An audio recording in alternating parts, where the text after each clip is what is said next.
नमस्ते, नमस्कार, प्रणाम। तो कैसे हैं आप लोग? आशा करते हैं अच्छे ही होंगे। तो अभी हम और अविनाश निकल चुके हैं गेहूं खेत, गेहूं काटने के लिए, वो भी ब्रश कटर से, क्योंकि बहुत ज़्यादा लगा हुआ है गेहूं, तो इसीलिए मंगाए हैं ब्रश कटर और इससे काटने वाले हैं। तो ये रहा अपना ब्रश कटर जो हम लटकाए हुए हैं, और इधर सामने है इसका ब्लेड। और तो चलते हैं गेहूं खेत में और दिखाते हैं आज सारा प्रोसेस कैसे क्या काम करता है ब्रश कटर। तो बने रहिए इस ब्लॉग में। चैनल को सब्सक्राइब नहीं किए तो सब्सक्राइब कर दीजिए, अगर फेसबुक पे देख रहे हैं तो पेज को फॉलो कर दीजिए। तो अभी हम पहुंच चुके हैं अपने गेहूं खेत में, देख रहे हैं इधर पूरा लगा ही है, तो ये सारा काटना है। तो अभी चालू करते हैं अपने मशीन को, देखते हैं कैसे क्या होता है।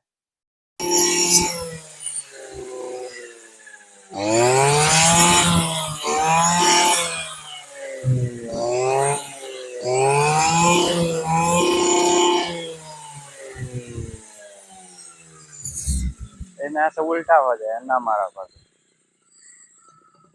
बाकी यार आप लोगों को बता दे तो ये मशीन एकदम बकवास है। देख रहे हैं किस तरह से कट रहा है, थोड़ा सा फसल झुका हुआ है, बिल्कुल ही नहीं कट रहा है। देखवे किए चलाए हैं तो कैसे फंस रहा है पूरा, देखिए सीधा है जो इसमें फंस जाता है। ये जो लोली है ना, इसी में गेहूं फंस जाता है। और ज़्यादा प्रेशर डालते हैं तो यह देख रहे हैं इसमें टकराने लगता है इसका ब्लेड। तो ये पूरा मशीन फ्लॉप है एक तरह से।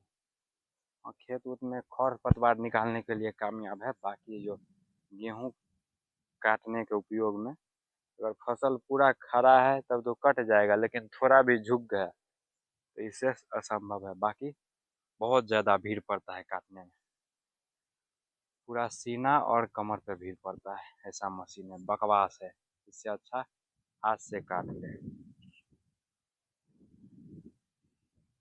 अब हाथ से काटते हैं, देखते हैं जैसे तैसे, जहाँ जहाँ खड़ा होगा मार लेंगे इससे, नहीं तो हाथ से काटेंगे। यार ये मशीन पूरा बेकार है, कोई काम का नहीं। देख रहे हैं किस तरह से पूरा छिटा रहा है, कट भी रहा है ऊपर जैसे तैसे पूरा छिटा के।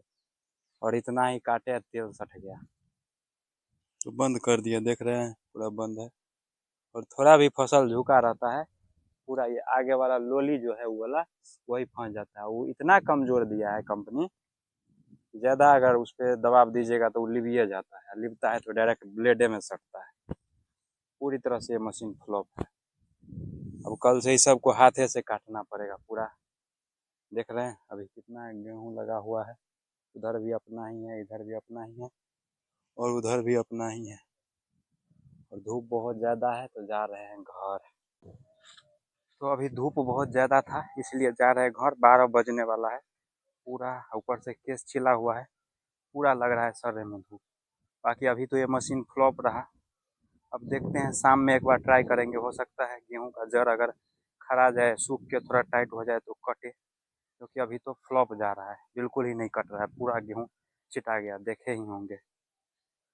इससे पिछले साल काटे थे तो ठीक ठाक कटा था, तो उस साल थोड़ा गेहूं सीधा था। इस बार वर्षा होने के कारण हो सकता है ज़मीन में नमी ज़्यादा हो गया है, इसके वजह से न कटे।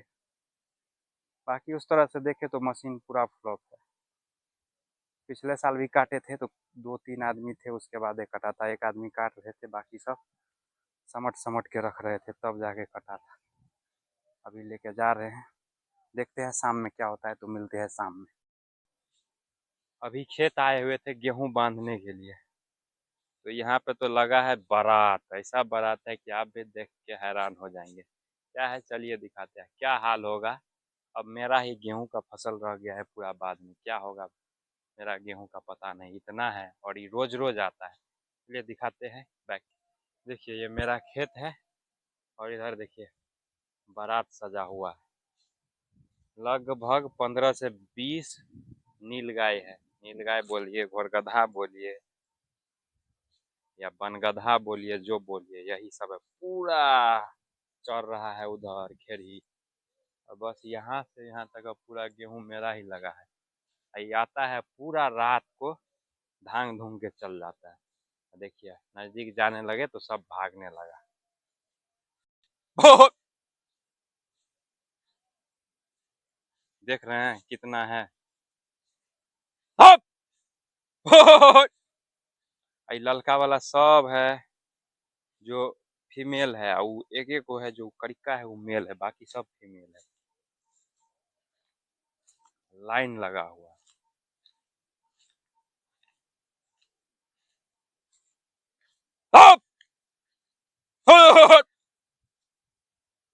तो आ गए रोमने के लिए। मेरा गेहूं है इधर एकदम नजदीक में, देख रहे हैं। डायरेक्ट यहाँ से चढ़ते चढ़ते हम में ही जाता। अब भाग भी नहीं रहा, इतना अड़ गया। अब आवाज दिए तो दूर जाके भाग गया, लेकिन अभी तो भाग गया। अब रात में क्या होगा नहीं होगा, क्योंकि यहाँ से वहां तक और उधर सारा गेहूं खेत अब मेरा ही है। इस सब में भी गेहूं खेत था, उधर भी था, तब एगो रह गया है वो, तो सब धीरे धीरे अपना काट लिए। अब मेरा ही रह गया है। पहले इधर था तो इधर खाने लगता था, तो उधर नहीं जाता था। अब इधर खत्म हो गया था, उधरे जाएगा, पूरा धांग धूंग के बराबर कर देगा। देख रहे हैं बारात किस तरह से था, और यही पूरा फसल को बर्बाद कर देता है। और इससे जब बच जाता है तब जंगली सुगर उदेश पुदेश के बराबर कर देता है। बाकी अब फटाफट काटेंगे गेहूं, क्योंकि सोचे थे मशीन से काटेंगे, लेकिन मशीन फ्लॉप हो गया। अब तो हाथ से ही काटना पड़ेगा। अब हाथ से 4 से 5 रोज लगेगा काटने में। अब बड़ा वाला मशीन भी नहीं आ सकता है, क्योंकि वर्षा इतना हुआ है कि नीचे पैर धंस रहा है। ये खेत तो ठीक है, बाकी और सब उधर वाला खेत सब है, उस सब में पूरा पाँव गड़ रहा है, तो बड़ा मशीन चलवे नहीं करेगा, तो अब हाथ से ही काटना पड़ेगा। बाकी देख रहे हैं गेहूं का हाल कैसा हो गया है, और एकदम पास में चल रहा है। तो चलिए अभी थ्रेसर के पास चलते हैं। दोपहर में तो चले गए थे जैसे तैसे, जो जैसे हुआ करके। अभी जा रहे हैं थ्रेसर के पास, जहाँ वहाँ पे कुछ गेहूं रखा हुआ है, तो उसको दौनी करेंगे। उसके बाद यहाँ जो कटा हुआ है उसको ले जाएंगे, उसको भी दौनी करेंगे। तो बने रहिए इस ब्लॉग में। चलते हैं थ्रेसर के पास। आ गए हैं थ्रेसर के पास, देख रहे हैं सामने में है थ्रेसर। तो अब दौनी चालू करने वाले, तो इससे पहले बता देते हैं कैसे क्या है थ्रेसर में, सारा कुछ बताते हैं। ये सारा गेहूं है, ये हो गया अपना इंजन। इधर से निकलेगा गेहूं का कोटका, और इधर से निकलेगा भूसा, और इधर निकलेगा गेहूं, और इधर से गेहूं डाला जाएगा। तो ये है पूरा सेटअप इनका, और इधर पूरा में जाएगा भूसा। ये देख रहे हैं खेसारी मसूरी का भूसा है ही, क्योंकि अभी तक एक बार भी गेहूं दौनी नहीं हुआ। कि पहले के ज़माने में इससे दौनी होता था, सबसे पहले बरद से, इसके बाद इससे होने लगा, अब रंभा से हो रहा है। आज का दिने पनौती है, जो भी काम करने जाते हैं सब में पनौती लगता जाता है। देख रहे हैं सामने खेत में गए तो खेत नहीं कटा, इसमें ये हो गया। मतलब हर जगह पनौती पे पनौती लग रहा है। अभी थोड़ा सा दौनी हुआ है कि फित्ते टूट गए। देख रहे हैं थोड़ा दौनी हुआ है, बाकी फित्ता टूट गया, तब फित्ता जोड़ने वाला लाने गए। उसके बाद ये सब भी मसुआ गया। अब देखते हैं होगा दौनी तो होगा, नहीं तो कल करेंगे। तो मिलते हैं नेक्स्ट ब्लॉग में। ब्लॉग कैसा लगा कमेंट में बता दीजिएगा, और साथ ही इस ब्लॉग को शेयर कर दीजिएगा।